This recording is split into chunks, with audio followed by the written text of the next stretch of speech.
Assalamualaikum warahmatullahi wabarakatuh. Selamat pagi, selamat siang, selamat sore, dan selamat malam teman-teman Adedayakta.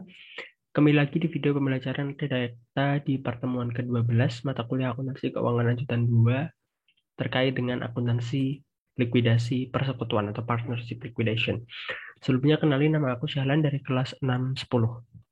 Oke, pada pertemuan kali ini kita akan membahas sebenarnya pertemuan ini digunakan untuk dua pertemuan, yaitu pertemuan 12 dan 13 terkait materi persekutuan atau partnership, sehingga pada pertemuan ke-12 ini kita akan hanya membahas sampai poin kelima, yaitu review pembentukan persekutuan, proses likuidasi, prioritas kreditur partnership dan kreditur personal, jurnal proses likuidasi secara dan kelima likuidasi secara langsung.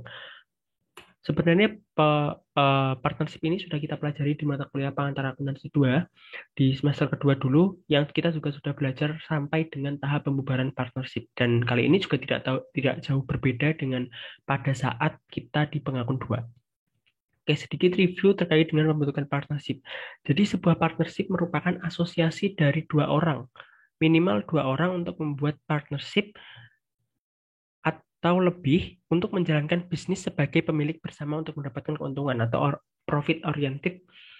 Dan karakteristik persekutuan atau partnership itu sendiri, yang pertama adanya kesepakatan baik tersurat maupun tersirat.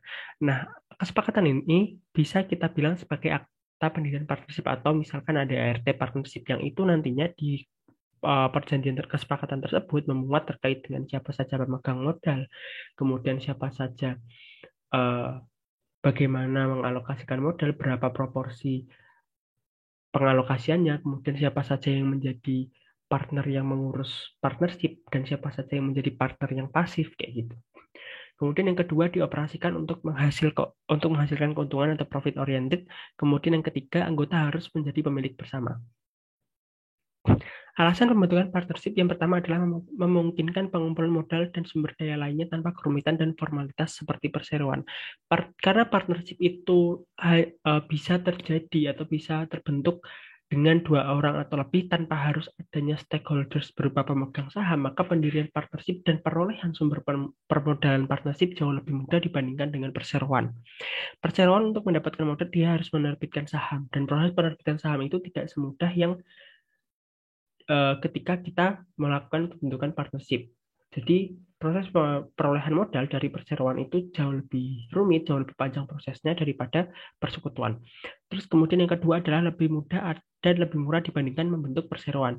Benar bahwasanya untuk mengurus segala hal terkait dengan pendirian partnership dan juga perseroan, perseroan itu jauh lebih mahal karena prosesnya lebih panjang. Dia harus mendapatkan izin dari Kementerian Hukum dan HAM dan lain sebagainya. Karena perseroan ini sudah ada undang-undangnya tersendiri juga tentang undang-undang perseroan terbatas, yang mana hal tersebut lebih kompleks mengatur perseroan terbatas daripada mengatur tentang persekutuan atau partnership. Sehingga dalam hal regulasi pemerintah, partnership ini sedikit memiliki kelonggaran daripada perseroan karena produk hukum yang harus ditaati tidak sedetail dan tidak sebanyak perseroan terbatas. Para partner lebih fleksibel dalam beroperasi.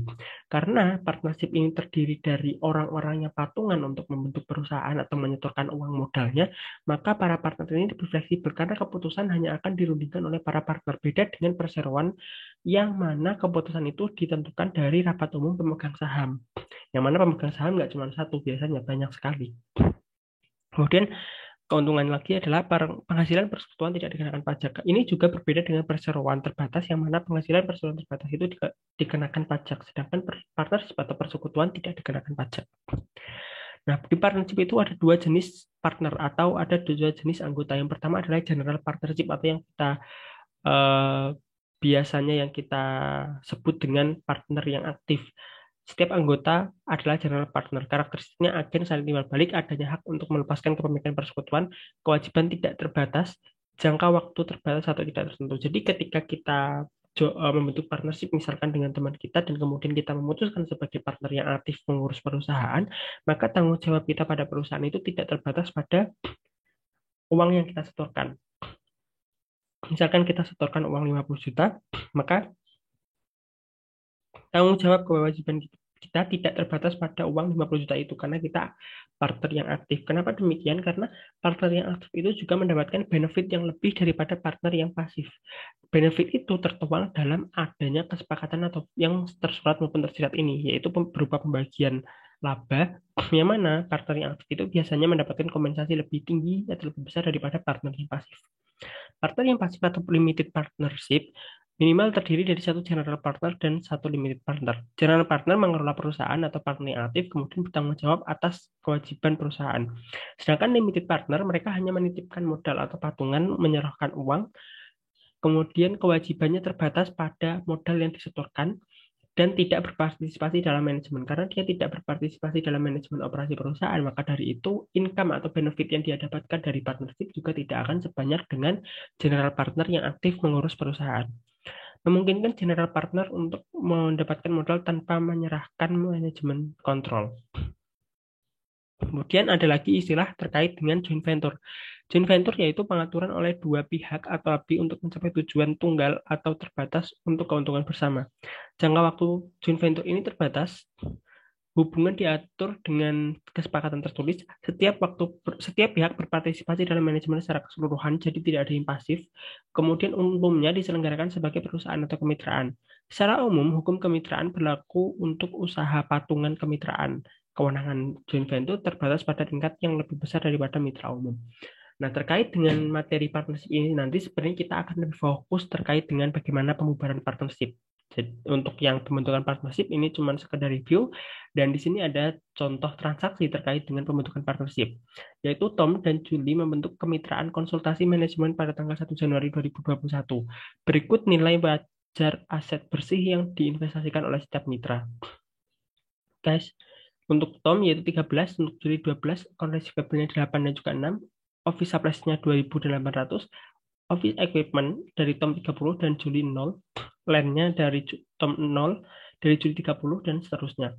Selama tahun itu, Tom menarik dana 15.000 atau withdrawal-nya 15.000 dan Juli 12.000. Laba bersih untuk tahun 2021 adalah 50.000 yang dialokasikan berdasarkan investasi modal bersih awal.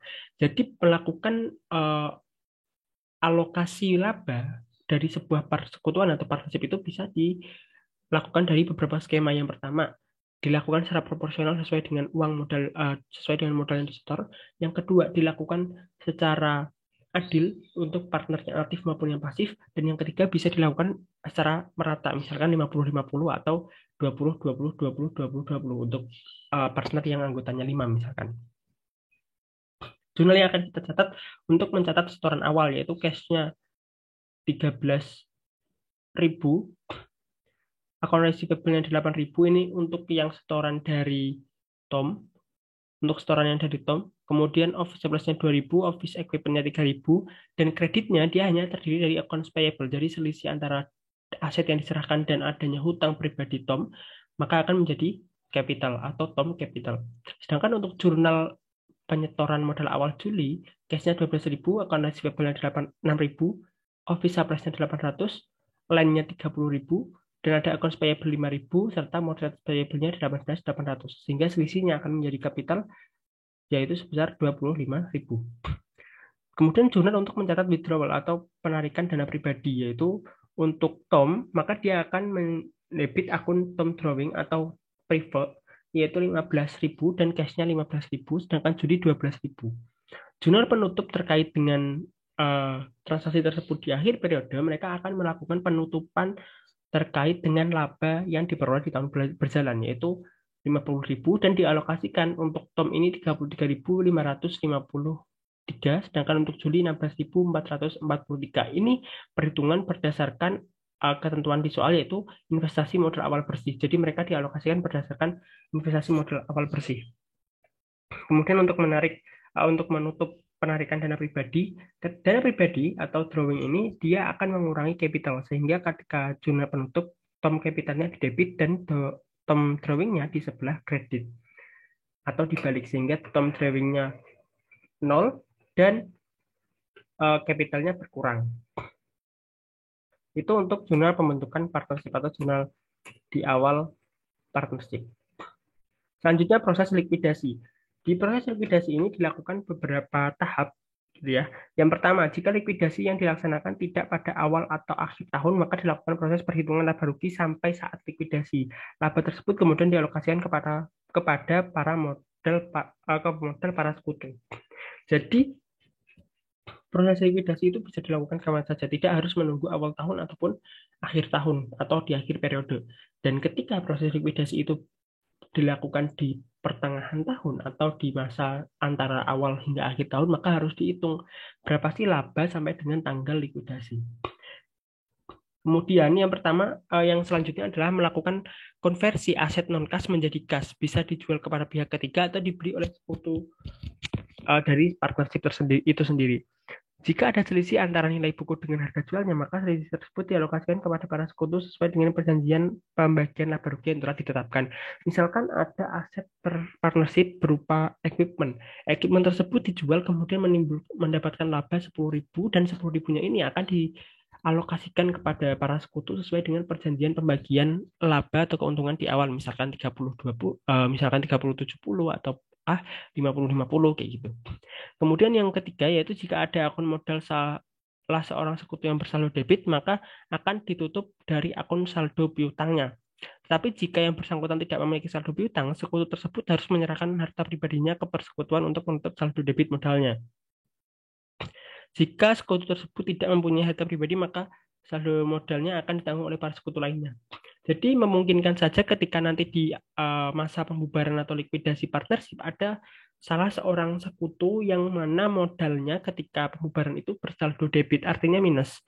Modalnya minus dan ada skema terkait dengan perlakuan modal yang bersaldo debit, yaitu yang pertama, ditutup dari akun piutang partner yang bersangkutan, atau partner tersebut menyerahkan uang untuk menutup nilai minus di ekuitasnya, atau ketika tidak dilakukan kedua skema tersebut, maka biasanya kerugian akan menjadi tanggungan partner yang lain, sehingga partner yang lain modalnya akan dikurangi sesuai dengan proporsi pembagiannya berapa-berapa dari kerugian partner yang bersaldo minus tadi. Mengakui laba atau rugi dan beban likuidasi yang terjadi selama proses likuidasi, kemudian mendistribusikan cash kepada para kreditur luar terlebih dahulu, kemudian para partner sesuai dengan saldo modal akhir masing-masing. Jadi ketika proses likuidasi, partnership itu akan mendapatkan hak cash atau hak atas uang kas partnership itu paling akhir. Jadi setelah dia melunasi utang-utang kepada para kreditur partnership, maka baru dialokasikan jika ada sisa uang kas. Di sini ada keterangan asumsi umum persekutuan dalam posisi solvent atau total asetnya melebihi total liabilitas. Semua sekutu mempunyai ekuitas di dalam aset untuk persekutuan. Tidak ada hutang kepada sekutu. Semua aset dikonversi menjadi kas sebelum adanya pendistribusian kas kepada para sekutu. Kalau asumsi tersebut ada yang berbeda, maka proses likuidasi menjadi lebih rumit.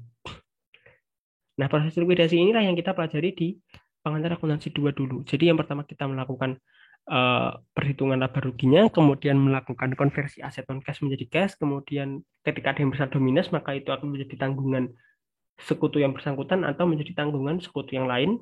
Kemudian kita mengakui beban-beban terkait dengan proses likuidasi, dan yang terakhir kita membayar utang terlebih dahulu, baru kalau ada sisa kita alokasikan ke masing-masing partner uang kasnya.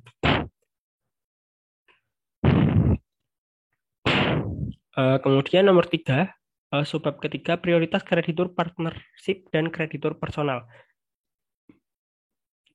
Dalam likuidasi persekutuan, kita harus memperhatikan urutan prioritas dari kreditur persekutuan dan kreditur personal. Kreditur dari persekutuan yang tidak terlunasi tagihannya dapat meminta haknya sampai ke harta personal para sekutu. Jadi sesuai dengan definisi persekutuan tadi, bahwasanya ada anggota yang dia itu memiliki tanggung jawab sebatas modal yang dia setor maupun memiliki tanggung jawab sebesar yang tidak terbatas, atau artinya dia kewajibannya tidak hanya terbatas pada modal yang bersangkutan atau modal yang disetorkan. Jadi ketika terjadi likuidasi dan terdapat hutang partnership yang tidak dapat dilunasi oleh aset partnership misalkan, maka itu akan menjadi tanggung jawab para partner menggunakan aset pribadinya, terutama partner yang aktif mengurus perusahaan tadi, karena tanggung jawabnya bersifat tidak terbatas atau unlimited liabilities. Kemudian yang kedua, kreditur dari persekutuan. Ini sudah tadi. Yang ketiga, demikian juga kreditur personal yang tidak terlunasi tagihannya dapat meminta ke harta persekutuan. Kemudian pengakuan hak dari kedua kelompok kreditur dan klasifikasi aset menjadi kategori personal dan persekutuan disebut marshalling of asset. Menurut UPA atau Uniform Partnership Act, urutan prioritas aset untuk setiap kreditur adalah sebagai berikut. Partnership aset, yang yaitu terdiri dari partnership kreditor dan juga personal kreditor. Yang tidak terlunasi tagihannya, recovery dari partnership dibatasi sebanyak saldo kredit modal sekutu yang punya hutang. Jadi ketika ada kreditur personal dari sekutu yang bersangkutan ketika proses likuidasi, maka itu bisa kreditur tersebut bisa meminta haknya kepada partnership, yang mana partnership akan memberikan hak kreditur tersebut sebatas pada modal partner yang memiliki kepentingan atau partner yang memiliki utang kepada kreditur tersebut. Personal aset, personal kreditur yang tidak terlunasi tagihannya, klaim bisa ke semua sekutu baik yang punya saldo kredit modal positif maupun yang bersaldo debit. Klaim dari persekutuan terhadap sekutu yang bersaldo modalnya klaim dari persekutuan terhadap sekutu yang saldo modalnya defisit. Jadi ketika personal aset itu bisa digunakan untuk melunasi personal kreditor maupun partnership kreditur yang mana tidak terlunasi tagihannya, sehingga ketika partnership mempunyai kreditur, kreditur tersebut bisa menagihkan sampai dengan aset-aset pribadi para anggota partnernya, baik yang bersaldo debit maupun yang bersaldo kredit. Sesuai karakteristik bahwasanya partner pada partnership itu ada yang memiliki kewajiban tidak terbatas, sehingga ketika terjadi kerugian misalkan dan kemudian timbul hutang, para partner akan menanggung hutang tersebut sampai dengan uang pribadinya. Contoh likuidasi persekutuan, di sini terdapat posisi neraca persekutuan sebelum likuidasi, yaitu terdiri dari cash 50.000, budi capital 15, dan karta capital 35, atau totalnya 100.000, sedangkan kreditnya terdiri dari liabilities 75, Alicia capital 15, dan Doni capital 10.000, sehingga totalnya 100.000. Status modal masing-masing sekutu atau partner. Modal personalnya dari aset personal Alicia itu ada 20, liabilitas personalnya ada 50, dan net asetnya 30, minus 30. Capital balance-nya Alicia di sini ada 15 sesuai dengan neraca yang di sini. Kemudian budi asetnya 33, liabilitasnya 30, sehingga net asetnya menjadi 3.000, dan capital si budi di sini dia bersaldo debit atau minus 15.000. Sedangkan si Carla asetnya 90, liabilitasnya 40, dan net asetnya 50, serta kapitalnya si Carla itu minus 35. Doni 40 untuk aset, 10 untuk liabilitas, dan net asetnya 30, serta 10.000 bersaldo kredit atau positif untuk modal si Doni. Schedule of Partnership Liquidation. Sini terdiri dari cash, liabilities, dan juga capital and loan balance dari masing-masing sekutu. Cashnya 50.000 didapatkan dari neraca, kemudian liabilitasnya didapatkan dari neraca juga 75.000, dan ini modalnya berupa saldo modal masing-masing partner, baik yang positif maupun yang negatif. Misalkan Alicia 15.000 positif, Budi negatif, Carla negatif. Kemudian investment by Budi sebesar 3.000 akan menambah nilai capital si Budi sebesar 3.000 karena Budi memberikan investasi berupa net asetnya ini tadi sebesar 3.000. Sehingga total aset pada saat setelah adanya investasi dari Budi yaitu 53.000, sedangkan total liabilitasnya masih sama. Total modalnya masih sama untuk masing-masing partner kecuali si Budi menjadi minus 12.000 karena net asetnya yang sisa 3.000 ini diserahkan. Kemudian selain itu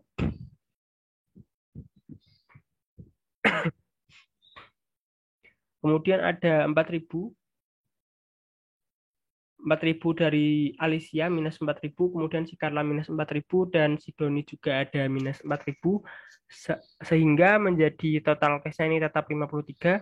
Alicia capitalnya sisa 11.000, sedangkan si Budi dia 0 karena di sini si Budi minus 12.000 ini diasumsikan dia tidak sanggup membayar atau tidak sanggup memberikan aset lagi untuk menutupi minus 12.000-nya ini, sehingga minus 12.000 dialokasikan untuk partner yang lain yaitu sebesar 4.000 untuk masing-masing partner, sehingga Alicia akan menanggung kerugian 4.000 yang berasal dari kerugian si Budi. Carla juga menanggung kerugian dari si Budi 4.000 dan Doni juga demikian.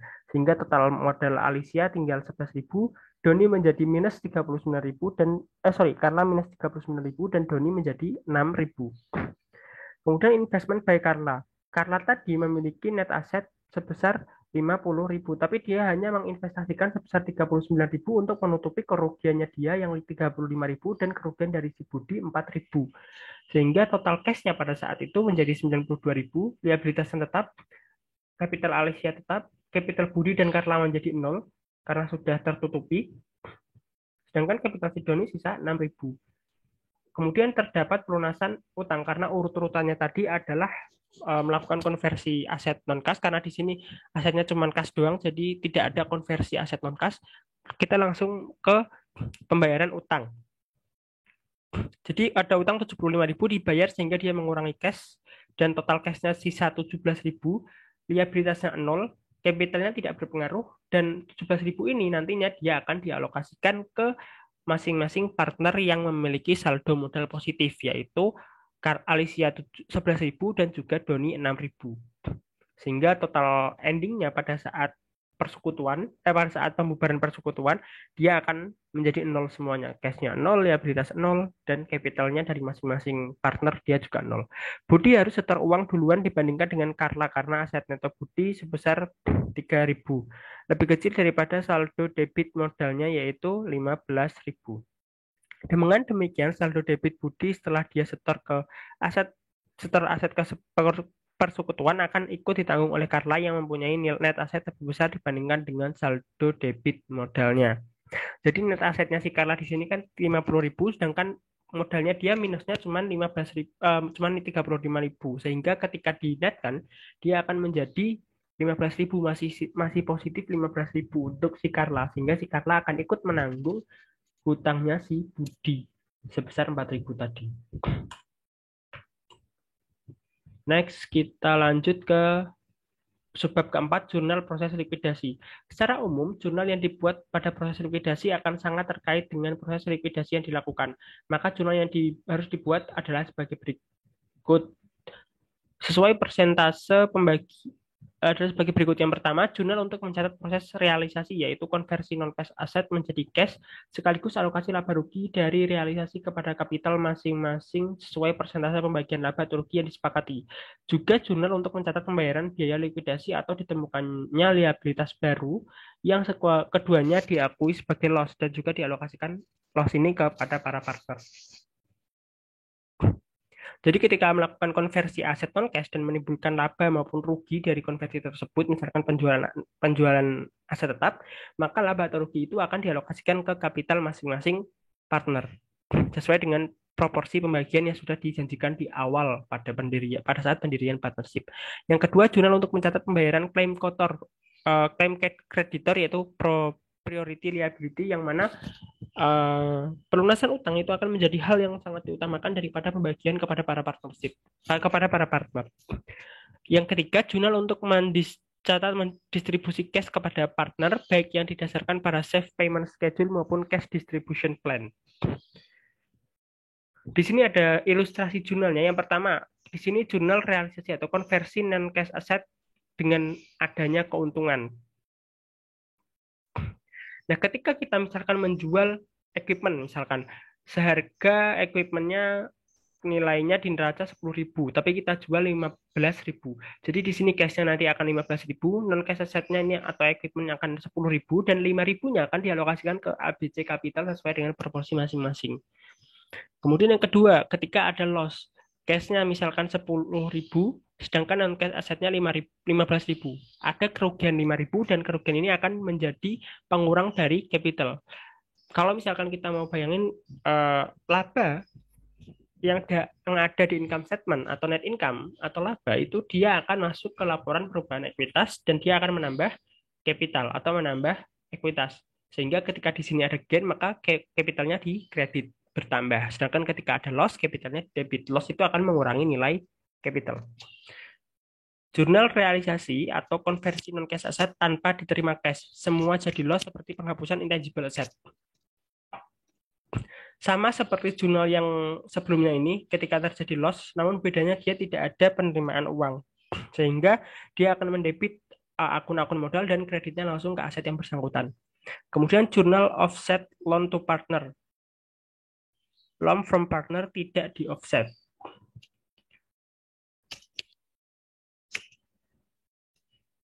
Nah, di sini dia akan melakukan penjurnalan eh, pinjaman atau utang kewajiban partner dengan mendebit capital dan kreditnya loan to A atau non cash asetnya loan to A, yaitu sebesar sekian yang nantinya ada di soal.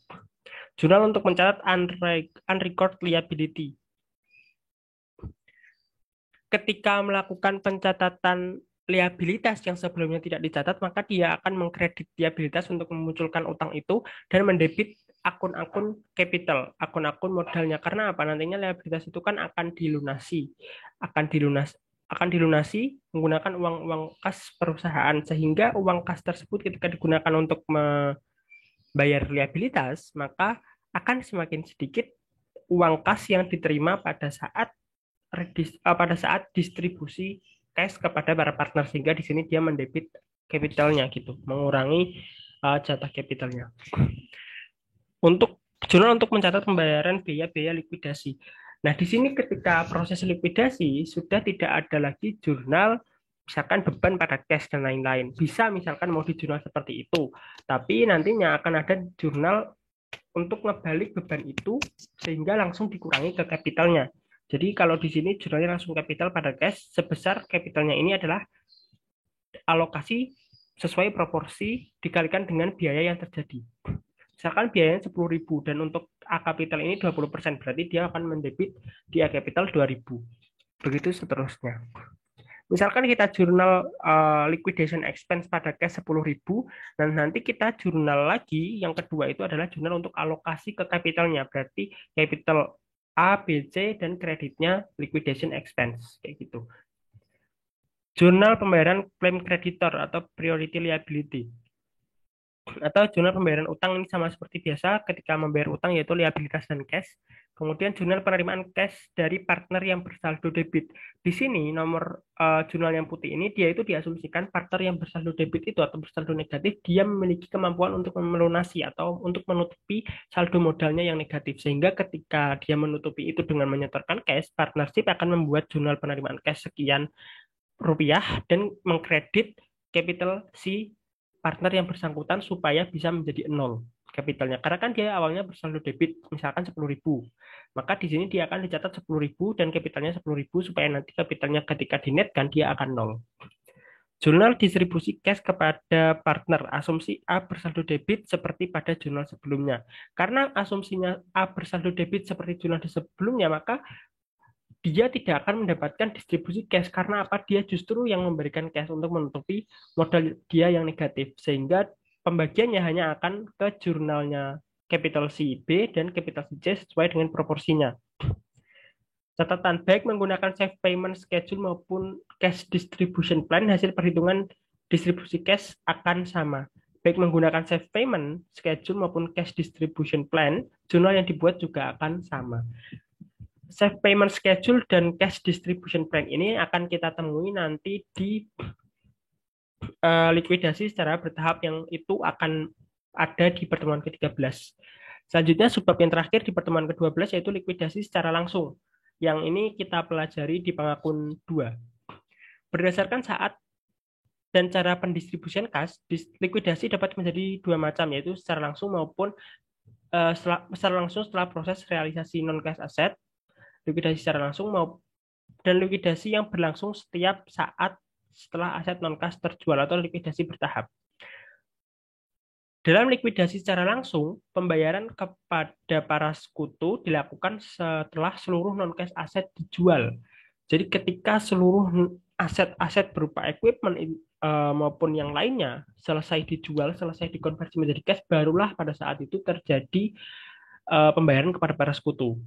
Laba atau rugi dari penjualan aset dapat segera diketahui dan dialokasikan langsung ke modal masing-masing sekutu sesuai dengan penjualan yang tadi kita sudah. Simple partnership liquidation. A dan B adalah sekutu dari partnership A dan B. Mereka setuju untuk membubarkan persekutuan setelah 1 Januari 2016. Berikut neraca persekutuan per 31 Desember 2015. Asetnya terdiri dari cash 10.000, account receivable-nya 30, inventory 30, plan asset netnya sebesar 40. Ada account payable 40, loan from A 10, A capital 25, B capital 35. A dan B membagi laba ruginya 70% dan 30%. 30 untuk B, 70 untuk A. Seluruh aset terjual pada 5 Januari 2016. Inventory terjual sebesar 25.000, berarti inventory di sini ada kerugian 5.000 yang akan dialokasikan ke partner. Plan aset terjual 30.000 atau ada kerugian 10.000 akan dialokasikan ke partner, dan account receivable tertagih hanya 22.000. Sisanya berarti 8.000 akan dihapuskan yang nantinya akan mengurangi capital partner. Jurnal yang pertama, ketika terjadi penjualan inventory. Tadi inventorinya sebesar 30.000 dan dijual sesuai ketentuan di sini dia 25.000 sehingga cashnya 25, inventory 30, selisihnya kerugian 5.000 akan dialokasikan ke A 70% dari 5.000 yaitu 3.500 dan ke si B 30% dari 5.000 yaitu 1.500. Kemudian jurnal yang kedua untuk mengkonversi plan asset. Dia 40.000 cost-nya atau net book value-nya, sedangkan dijual dengan harga 30.000 sehingga dia menerima cash 30.000 dan selisihnya 10.000 akan dialokasikan sebagai pengurang kapital karena dia mengalami kerugian. Kemudian jurnal untuk piutang yang tertagih tadi hanya 22.000 cashnya dan account receivable-nya 30, selisihnya 8.000 akan dialokasikan sebagai pengurang capital. Kenapa dialokasikan sebagai pengurang capital? Karena penghapusan piutang itu akan menimbulkan beban penghapusan piutang atau bad debt expense, yang mana beban itu akan mengurangi net income dan akan mengurangi capital. Kemudian ini pembayaran pinjaman perusahaan atau liability dari partnership sebesar 40.000, kreditnya cash 40.000. Kemudian pelunasan pinjaman partnership kepada A selaku pemegang modal yaitu loan from A 10.000 dan cashnya 10.000. Setelah itu baru dilakukan pendistribusian cash sebesar 37.000 dan A-nya 8.500, 8.900, B-nya 28.100.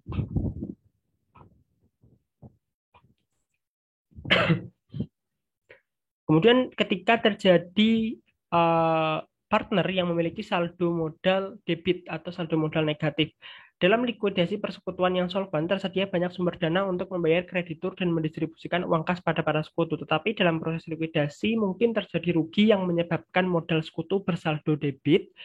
Baik, bila hal ini terjadi, maka sekutu dengan saldo modal debit mempunyai kewajiban untuk menyerahkan aset pribadinya untuk menutupi kekurangan ekuitasnya tadi yang bersaldo modal debit. Bila sekutu tersebut tidak mempunyai harta pribadi, maka saldo modal debit akan ditanggung oleh sekutu yang punya modal positif atau modalnya di sebelah kredit yang tidak negatif. Persekutuan ABC dalam proses likuidasi dan setelah aset-asetnya dijual dan semua hutang-hutangnya dibayar, akun-akunnya menunjukkan sebagai berikut. Cashnya sisa 25, kapitalnya si A minus 3.000, kapital si B 16.000, kapital si C 12.000. Jika A solvent secara pribadi, total asetnya lebih besar daripada total hutang, maka A menyetorkan cash kepada perusahaan dengan jurnal cash 3.000 dan kreditnya kreditnya capital 3.000. Sehingga capital yang dikredit ini ketika dinetkan ke sini, capital si A akan menjadi 0. Dan baru setelah itu dilakukan alokasi kepada si B 16.000, kepada si C 12.000, dan kreditnya cash 28.000. 28.000 ini dapat dari mana? 28.000 itu dapat dari saldo cash 25 dan ditambah saldo cash dari setoran si A 3.000. Jika A tidak solvent secara pribadi, artinya A tidak memiliki kemampuan untuk melunasi atau menutupi modalnya yang bersaldo debit atau bersaldo negatif ini, maka dia akan menjadi tanggungan B dan C dengan alokasi secara proporsional yaitu 2/6 dan 4/6. B akan menanggung 4/6 dapat dari mana? 40% dan 20% ini ketika dijumlah 60%, berarti 4/6 dari 3.000 yaitu saldo minusnya si A yaitu sebesar 2.000 dan si C akan menanggung 2/6-nya sebesar 1.000. Baru setelah itu A kapital akan dikredit sebesar 3.000 dan dinetkan ke sini A kapitalnya akan menjadi 0. Nah,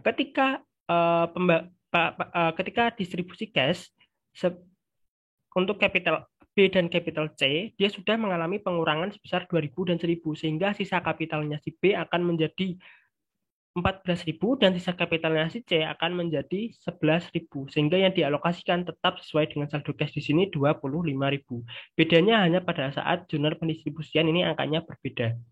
Karena yang satu dia menerima cash sehingga cashnya bertambah jadi 28, sedangkan yang satunya dia tidak menerima cash tapi mengurangi ekuitas sehingga ekuitasnya di sini menjadi berkurang, cashnya tetap menjadi 25. Itu untuk likuidasi secara langsung. Adapun likuidasi secara bertahap itu likuidasi yang dilakukan pada saat adanya non cash aset yang berhasil terjual. Jadi tidak harus menunggu semua non cash aset terjual. Itu akan kita bahas di pertemuan ke-13 sekaligus membahas mengenai safe payment dan juga cash distribution plan. Itu aja yang dapat aku sampaikan di pertemuan kali ini. Terima kasih kepada teman-teman yang sudah menyempatkan untuk melihat ataupun menonton video ini. Semoga bermanfaat untuk menambah sedikit pemahaman kita untuk mempersiapkan ujian terakhir kita di PKN STAN.